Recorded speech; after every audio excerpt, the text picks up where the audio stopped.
Kinilala bilang natatanging punong barangay, si iginagalang Esperanza Garcia ng Barangay Bulihan sa bayan ng Plaridel dahil sa pangunguna niya sa pagbalangkas at pagbasa ng mga batas katutulong sa kaayusan sa barangay. At maliban diyan, hinirang din ang Barangay Ecological Solid Waste Program bilang natatanging gawaing pambarangay sa nagdaang 2024. Gawad Galing Barangay. Tara na! Ating kilalanin at tungayan ang kanilang ipinamalas na husay. Dito lang po yan sa Galing, Bulacan. Tubong Barangay Bulihan, Bayan ng Plaridel. Nagmula sa simpleng pamilya, ngayon magaling na kapitan ng barangay. Kapitan Esperanza S. Garcia ng Barangay Bulihan ang natatanging punong barangay 2024. At aming minamahal na natatanging punong barangay ng Gawad Galing Barangay ay si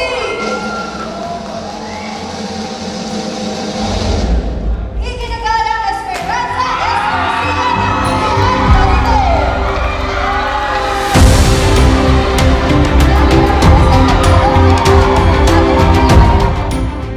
Pangarap ko siyempre noon ay makatapos sa pag-aaral. Nag-aral ako sa Far Eastern University, Manila, Bachelor of Science in Commerce at naging CPE noong 1983. Mula sa pagiging plain housewife ay naging isang punong barangay. Nagsimula taong 2023 sa panunungkulan hanggang sa kasalukuyan.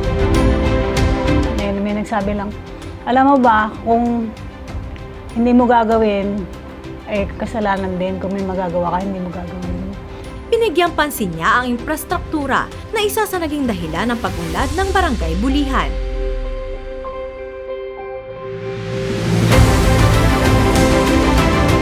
So, yun po ang naging unang naming project talaga mula 2013. Tuloy-tuloy din na rehabilitation ng mga farm-to-market road. May mga barangay session kami na ibinababa namin sa bawat purok para ma-reach out talaga. Lalo na yung mga senior na nangangailangan na hindi makapunta sa health center. Mula din sa isang pangarap ay naipatayo niya ang Bulihan High School para sa mga kabataan. Nagsimula sa 7 at ngayon may 400 ng mag-aaral. Kasi imagine meron nag-aaral ng grade 6 na 2 taon na hindi nag-aaral ng grade 7. Pinuntahan ko rin yon. Sabi ko, sige mag-aral ka. So, nung dumating yung high school ay nakapagpatuloy ng pag-aaral. Narito po tayo ngayon sa aming Bulihan Child Development Center o Bulihan Daycare Center na amin pong ipinagmamalaki na level 3 na po kami at ito po ay pinagmamalaki namin na pinakamagandang daycare center na inyo pong mapupuntahan.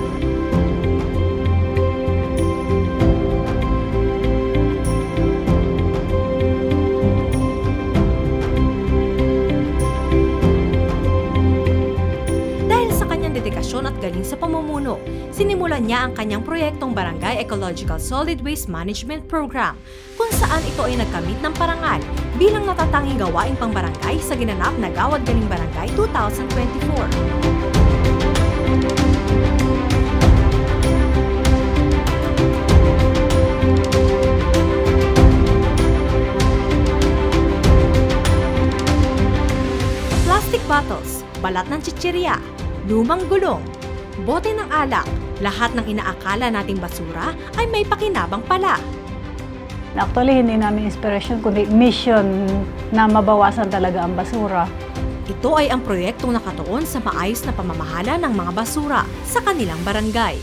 Ang kanilang ibayong campaign drive sa kanilang kabarangay ay nagbunga ng mataas na porsyento ng pamilyang sumusunod sa proper waste segregation. Actually, elementary and high school ay ginagawa na rin nila ang pagsisegregate ng basura katulad ng ginagawa namin. Ito pong iniipon namin sa daycare ay isa lamang po sa input na ginagawa namin sa environment. Hindi lang po reuse, kailangan natin din pong mag-recycle. Bukod sa pagre-recycle ay nakipag-ugnayan din sila sa Green Ants Builders Incorporated upang magbigay ng mga plastic bottles kapalit ng mga bricks na siyang ginagamit sa pagpapatayo ng kanilang daycare center. Kami nagsimula sa pag-iipon ng mga bote bago kami nakipagpalitan o nakipag-MOA sa Green Ants. Kaya gumawa kami ng mga programa kung paano makapag-re-raise ng maraming plastic bottles. Naisip din nilang magkaloob ng libreng uniform kapalit ng mga plastic bottles. Nag-come up din kami ng iba pang programa. Kakahingi kami ng mga school supplies, school bags, kapalit din ng plastic bottles. dahil sa pagtutulungan at pagkakaisa ng kanilang mga kabarangay ay naipatupad ng maayos at matagumpay ang kanilang proyektong nasimulan.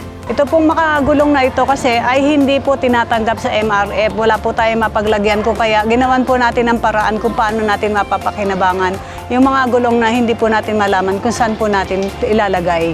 Narito po tayo ngayon sa gulayan ng barangay ng Bulihan kung saan po nire-recycle din po yung mga gulong, mga bote ng alak na hindi nabibili ay ginagamit natin sa plat. Ganun din po yung mga plastic bottles na nakahang ginamit po natin na lalagyan ng ating mga gulay.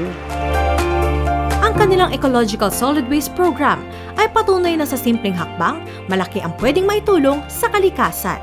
Isa itong modelo para sa iba pang barangay, isang inspirasyon para sa isang mas malinis, mas luntiang kinabukasan. Para po sa Provincial Capital ng Bulacan, kay Governor Daniel, kay Vice Governor Alex Castro.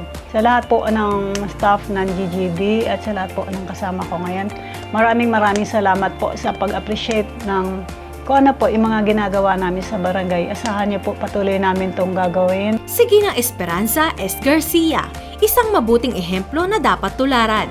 Ang kanyang paglilingkod ay hindi lamang para sa kanyang mga kabarangay, kundi unang-una ay para sa Diyos at pangalawa para sa inang kalikasan.